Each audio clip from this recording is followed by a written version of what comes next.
मुझे लगता है कि लद्दाख में जिस तरह के रिसोर्सेज हैं, रिसोर्सेज के पोटेंशियल है, इतने मेगावाट सोलर प्लांट और भी क्या क्या माइनिंग के करने वाले हैं, तो मुझे लगता है डायरेक्टली इसमें कॉर्पोरेट माफिया का हाथ है ना। रोड और पहाड़ काट के सिर्फ एक चीज बनाने को डेवलपमेंट नहीं कहेंगे ना। डेवलपमेंट के एक और पैमाना है कि वहाँ के लोग खुश है कि नहीं, वहाँ के लोगों का डेमोक्रेटिक पार्टिसिपेशन है कि नहीं। और दूसरी बात, अगर डेवलप हुआ होता तो आज लद्दाख में सबसे हिस्ट्री में सबसे ज्यादा अनएम्प्लॉयमेंट रेट यूटी बनने के बाद है, जो कि 25.1% ग्रेजुएट्स आर अनएम्प्लॉयड। तो ऑलरेडी यूटी से पहले हमारा तो 4 एमएलए हुआ करता, वो तो रिप्रेजेंटेशन बहुत लो हुआ है। और ऑलरेडी उससे पहले हम एक स्टेट का हिस्सा था, है ना। और स्टेट से यूटी तो डिग्रेडेशन भी हो गया ना, नीचे डिमोशन भी हो गया।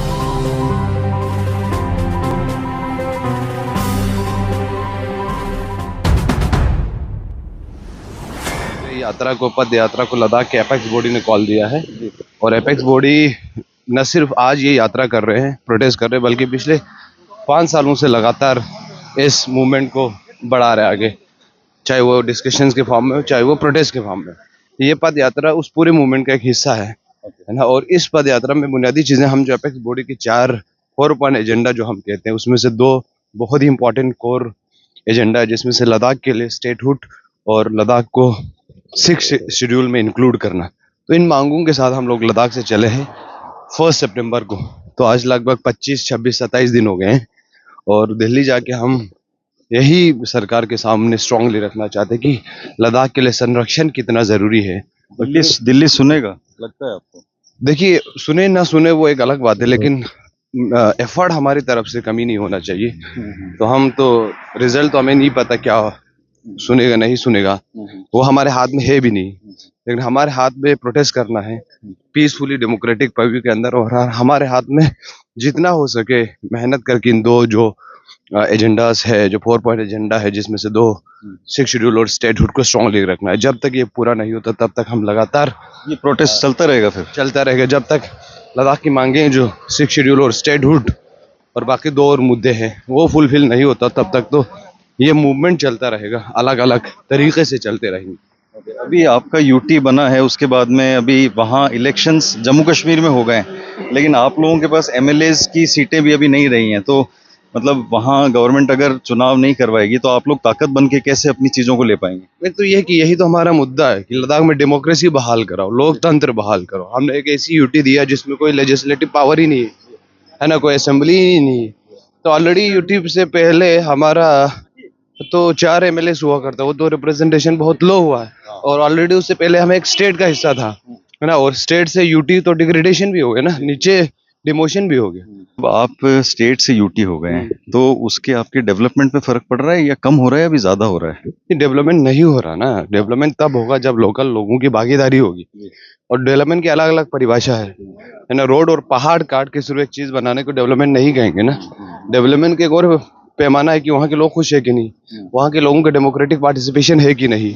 और दूसरी बात, अगर डेवलप हुआ होता तो आज लद्दाख में सबसे हिस्ट्री में सबसे ज्यादा अनएम्प्लॉयमेंट रेट यूटी बनने के बाद है, जो कि 25.1% graduates are unemployed okay, after the formation of UT with legislation. तो उस जॉब के इशू को तो टैकल ही नहीं कर रहे। तो कैसे, मतलब अनएम्प्लॉयमेंट का सॉल्यूशन आप लोगों को क्या नजर आ रहा है? आप क्योंकि खुद यूथ हैं, तो क्या लग रहा है? तो सोल्यूशन है आज भी यूटी, आप यूटी एडमिनिस्ट्रेशन का देखें तो वो कहता है कि हमारे पास मैन पावर की कमी है, इतना बड़ा यूटी चलाने के लोग नहीं है। लेकिन उन जो पोजीशंस को, वैकेंसीज को फिल करने के लिए आउटसोर्सिंग कर रहा है, तो उसका रिक्रूटमेंट क्यों नहीं हो रहा? ऐसा तो नहीं कि अगर वैकेंसीज नहीं होता, बहुत बड़ा क्राइसिस होता, तो समझ में आ जाता गवर्नमेंट के ऊपर नहीं कर सकते। ये तो ब्रिगेड आराम से रिक्रूटमेंट कर सकते हैं, और अभी तक गेजेटेड पोस्ट हो, इन सब का रिक्रूटमेंट हुआ ही नहीं है। तो डेवलपमेंट हम कहाँ से हुआ लद्दाख? सिर्फ टावर लगाने को तो डेवलपमेंट नहीं कहेंगे ना। बात ये लोगों की भागीदारी हो। और दूसरा, लद्दाख तो आप देखा होगा हर साल हर गांव में 1 न 2 बाढ़ आते रहते हैं। So the climate change impact you will find clearly visible in Ladakh, है ना। वो तुरंत आपको नजर आएगा क्लाइमेटिकली कितना सेंसिटिव है। और लद्दाख इतना क्लाइमेटिकली फ्रेजाइल होना ना लद्दाख के लोगों के लिए नहीं, बल्कि पूरे हिमालयन रीजन्स के लिए खतरा है। उसका असर तो नीचे भी आता है, नॉर्थ में भी आता है। इसका जो climate change is a global issue. कहीं भी लोकल ऐसा इशू है जहाँ पे आप लोगों को लोकतंत्र नहीं दे रहे हैं, जहाँ पे आपको इस तरह के जो लद्दाख में जो ट्राइब्स रहते हैं उनको 6 शेड्यूल नहीं देंगे, तो वहाँ की तो इकोलॉजी तो तबाह होगा ना, और उसका इम्पैक्ट तो ग्लोबली पड़ेगा। तो आज की रिसर्च भी बताता कि क्लाइमेट चेंज से लड़ने के लिए कलेक्टिव एफर्ट की जरूरत है, ठीक है, इंडिविजुअल से ज्यादा कलेक्टिव एफर्ट की है। और वो हम इस मूवमेंट के द्वारा, पद यात्रा के द्वारा कर रहे हैं कि जितने लोग आए इसमें जुट जाइए, we will pressurise on the government to change the policies and all. तो आप लोग जो ये आपने फरवरी में बहुत बड़ा आंदोलन हुआ आपके वहाँ पे, आपने लद्दाख में आमरण अनशन भी किया, वांगचुक जी भी बैठे 21 दिन का जो धरना प्रदर्शन था सारा। आपको कोई गवर्नमेंट ऑफ इंडिया का डेलीगेशन, पीएमओ की तरफ से कोई डेलीगेशन ऐसा आया जिसने बातचीत करनी चाहिए, आप बात को सुननी चाहिए? सुननी तो चाहिए था, लेकिन अनफॉर्चुनेटली कोई आया नहीं, अच्छा, बिल्कुल भी नहीं आया, इसलिए हम ये पद यात्रा कर। दिल्ली सुन क्यों नहीं रहा, आपको क्या लगता है?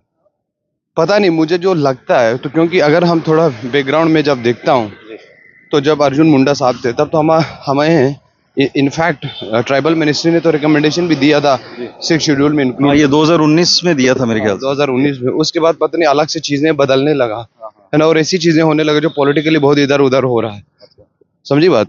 और दूसरी बात, मुझे लगता है कि लद्दाख में जिस तरह के रिसोर्सेज है, रिसोर्सेज के पोटेंशियल है, इतने मेगावाट सोलर प्लांट और भी क्या क्या माइनिंग के करने वाले हैं, तो मुझे लगता है डायरेक्टली इसमें कॉर्पोरेट माफिया का हाथ है। इसमें मतलब जमीन पर नजर है बाहर के लोगों की, लद्दाख की जमीन और जो एसेट्स हैं उनके ऊपर। मैं बाहर के लोग नहीं कहूंगा, हमारे अपने ही देश के लोग हैं। अपने ही देश के लोग। तो मैं ये कहूंगा कि कॉर्पोरेट का एक्सप्लॉयटेशन का वो डर है, और वो इवन लद्दाख में भी बाहर से कितने लोग, बस अभी हमारा पॉपुलेशन ही कितना है, और उससे ज्यादा वो सहन नहीं कर सकता ना। तो वहाँ पे ऑलरेडी वाटर क्राइसिस है, वाटर स्कैरिसिटी से बिगर इश्यूज। लद्दाख में बहुत सारे गांव, मैं खुद जिस गांव से आता हूँ वहाँ पे पानी के बहुत इश्यूज आते हैं, टाइम पे पानी नहीं आता क्लाइमेट चेंज की वजह से, जिसकी वजह से क्रॉप पे इम्पैक्ट पड़ता है। क्रॉप इम्पैक्ट पड़ा तो हमारे लिवलीहुड पे इम्पैक्ट पड़ा, तो उतना कैरिंग कैपेसिटी ही नहीं लद्दाख के। आप देखो तो there is scarcity of water in Ladakh, और बहुत सारे गांव तो ऑलरेडी माइग्रेट कर चुके हैं एक जगह से दूसरी जगह पानी कमी होने के कारण। तो आप इतना बड़ा कॉर्पोरेट लगे बाहर से उसका डबल करेंगे, तो उसके लिए पानी का सारा वो जमीन पहले ही एरिया में बड़ा हो, लेकिन वो बर्दाश्त नहीं कर सकता ना वो जमीन, उतना पानी और रिसोर्स। क्या गवर्नमेंट ऑफ इंडिया को क्या मैसेज देना चाहेंगे ताकि वो आपकी बात सुने और इन लद्दाख के सॉल्यूशंस पर जाएं वो?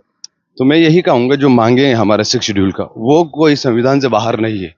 तो संविधान में जो बनाए गए प्रोविजन की हम बात कर रहे हैं, और उसका आधार भी हम बता रहे हैं कि भाई हम ट्राइबल से 97% ट्राइबल है, 95% ट्राइबल है, 8 ट्राइब है, इकोलॉजिकली सेंसिटिव है, ये सारी चीज डिफेंस पॉइंट ऑफ से सेंसिटिव है, हमें डेमोक्रेसी में पार्टिसिपेशन चाहिए। तो बस हमें अपना डेमोक्रेटिक राइट दे दीजिए, डेमोक्रेटिक पार्टिसिपेशन दे दीजिए, लेजिस्लेटिव जो हमारा हक होना चाहिए था वो दे दीजिए। तो यही तो मैसेज है, यही तो हम चाहते हैं, और कोई बड़ा चीज तो हम चाह ही नहीं रहे कि सरकार से। आप अपना हक मांग रहे हैं लेकिन गवर्नमेंट अभी आपका हक आपको देने को रेडी नहीं है, कहने का मतलब। गवर्नमेंट इससे पहले बातचीत तो शुरू हुआ, अब तो बातचीत का सिलसिला भी शुरू नहीं हुआ है ना। हम कहते हैं कि जो हमारे लद्दाख के नेताओं के साथ जो बातचीत चल रहा था, गवर्नमेंट का, सेंट्रल गवर्नमेंट का, होम मिनिस्ट्री का, एमएचए का, तो टॉक रिज्यूम हो।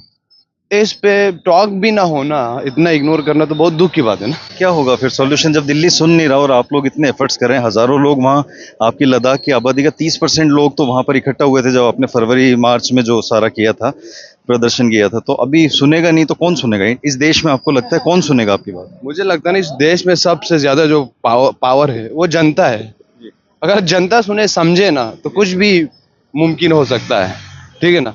तो हम यही कहना चाहेंगे, हम जो हमारे हाथ में है, हमारे हाथ में मेहनत है, हमारे हाथ में पीसफुल प्रोटेस्ट है, हमारे हाथ में अपनी इश्यूज को एक्सप्रेस करना है ना, वो है। तो हम जब तक मांगे पूरी नहीं हो सकती, हम करते रहेंगे, और मुझे श्योरली उम्मीद है देश के बाकी लोग भी इस चीज से समझेंगे, जुड़ेंगे, क्लाइमेट से जुड़ेंगे। लद्दाख की संरक्षण क्यों जरूरी है, न सिर्फ लद्दाख के लिए, उनके लिए भी। तो लोग जुड़ते जाएंगे तो श्योरली। आप लोग क्या पॉलिटिकली एक्टिव होंगे आप लोग आने वाले टाइम में, जिससे इस सॉल्यूशंस को आप लोग खुद आगे बढ़ा सकें, ताकि पावर आप लोगों के पास आएगी तो आप अपने सॉल्यूशंस कर पाएंगे? तो पॉलिटिकली तो जैसे कि आप सोचा नहीं है कि हम पॉलिटिकली आगे बढ़ के कुछ करें, है ना, क्योंकि पहले तो रिप्रेजेंटेशन ही, डेमोक्रेसी ही बहाल हो जाए, तब जाके कुछ पॉलिटिक्स का मायने बनता है ना। अब जैसे असेंबली है नहीं तो क्या करेंगे, क्या पॉलिटिकली कर सकता है? एक एमपी होगा, वो तो इशू रेज ही कर रहे हैं। तो मुझे लगता है कि जब तक लोग आके लोगों के मुद्दे वही सरकार पे रखे, और भारत के और भी लोग इसमें जुड़े, तब मुझे लगता है एक सोल्यूशन वहां से नजर आते हैं। जो आप जामियांग वो सपोर्ट कर रहे हैं आप लोगों के कैंपेन को, आपके सारे इस मिशन को? जमिया जी अभी एक्स एमपी है, तो नहीं कर रहे हैं वो सपोर्ट। मतलब फाइनली कोई मैसेज आप देना चाहेंगे सब लोगों के लिए? सब लोगों के लिए यही कहना चाहूंगा मैं, सभी उनसे रिक्वेस्ट भी ये करना चाहूँगा कि लद्दाख के लिए संरक्षण बहुत ही ज़रूरी है। हमारी जो मांगे हैं उनके लिए आप लोग भी सहयोग दीजिए। क्लाइमेट के लिए, इकोलॉजी के लिए खड़े हो जाए, क्योंकि क्लाइमेट चेंज के लिए एफर्ट की ज़रूरत है और कलेक्टिव एफर्ट इस तरह की जो हमारे पद यात्रा में जुट गए, इसको जितना से जितना बड़ा बना पाए और जिससे सरकार के ऊपर दबाव बन पाए और वो मजबूरन पॉलिसीज में बदलाव ला पाए क्लाइमेट चेंज को लेकर, और खासकर लद्दाख जैसे जगहों पर, फ्रेजाइल इकोलॉजिकली सेंसिटिव जगहों पर 6 शेड्यूल जैसे प्रोविजन दिया जाए।